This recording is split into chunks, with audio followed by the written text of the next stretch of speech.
Good afternoon, and welcome to Internet Roundup, the most serious and forthright show of collecting and curating quality material on the World Wide Web. Well put. Don't you think? Yes. So this week, that's Josh, and I'm Chuck. We do the Stuff You Should Know podcast. Hello. And this week, why don't we open with your great story that you sent? Okay, Chuck. This is from pretty neat. A teeny tiny awesome little site called True Crime, which is owned by IO9.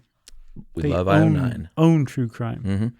Mm-hmm. And it's about the mid-century, 20th century trend of bad little boys derailing trains. Well, first of all, this article opens up with a little background. Back in the day, little boys would get their train set it up on Christmas, and by that evening, they will have tried to force a head-on collision and derailment. Right, but that's of the toy train. It's a toy train, a model. Mm-hmm. Doesn't matter. I mean, unless there's some sort of miniature spirits attached to those trains. Yeah.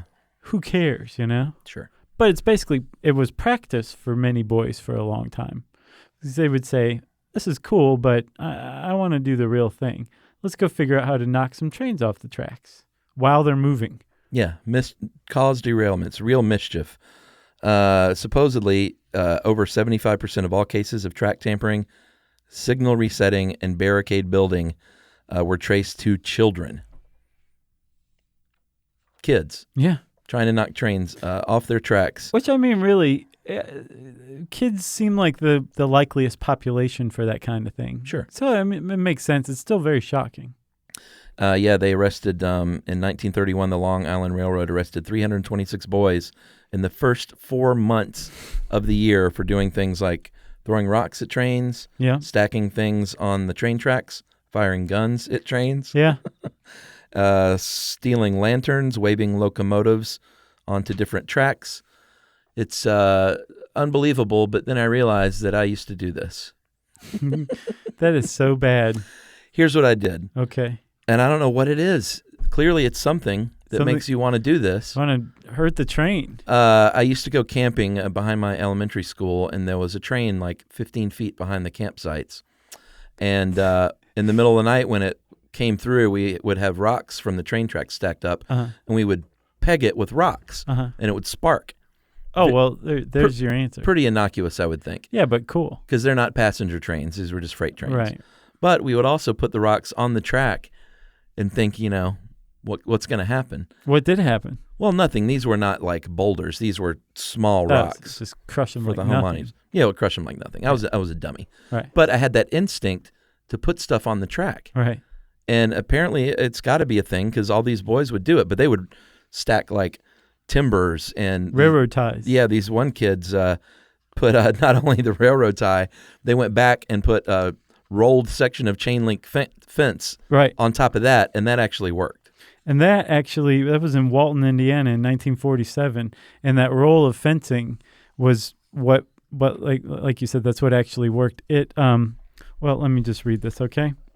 So apparently they had put all this stuff on, huge pile of stuff on the tracks, and then realized what they'd done, and then turned around and ran home. Yeah, which is a very little boy thing to do. So this is how John Marr, the guy who wrote the article, says what happened.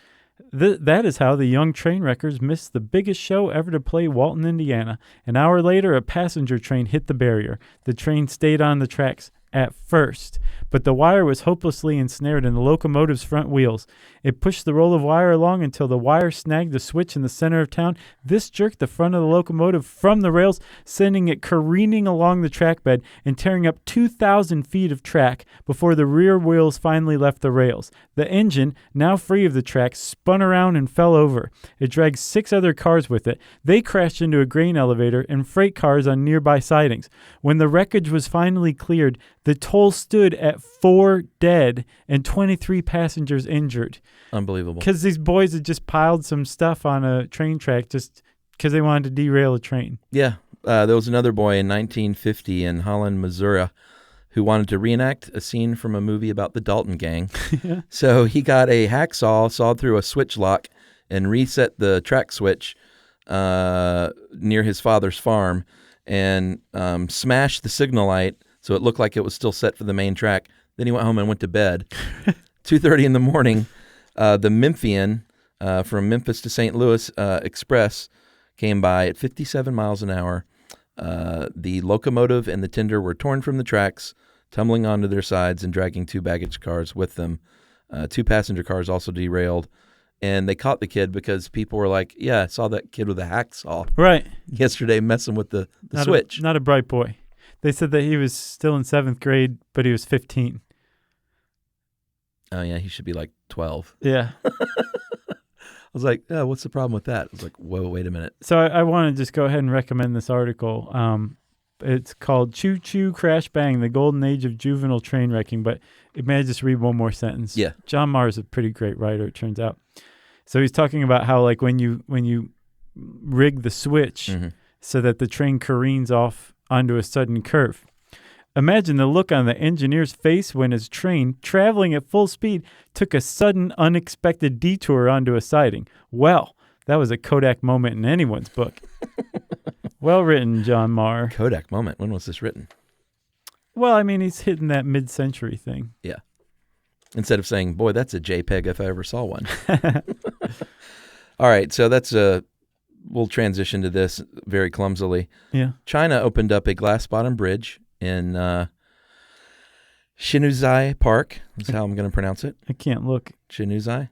You can't even look at it? No, I can't look at the pictures. Look at that thing. So they call it Brave Men's Bridge. It is close to 600 feet or 180 meters above a sheer drop in the central Hunan province. Yeah.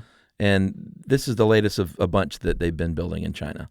Yeah. To attract tourists, obviously. And apparently it used to just be like a normal suspension bridge. See, that's scarier to me. It is very scary. Yeah. And they started adding, there was a glass center that they put in the middle, and everybody went so crazy for it. They're like, let's make the whole bridge glass. Yeah. And now you can look down to see 900 feet drop below your feet. 600, but yeah. No, it's 300 meters, so that'd be like 900 feet. Oh, this says 180 meters. Huh.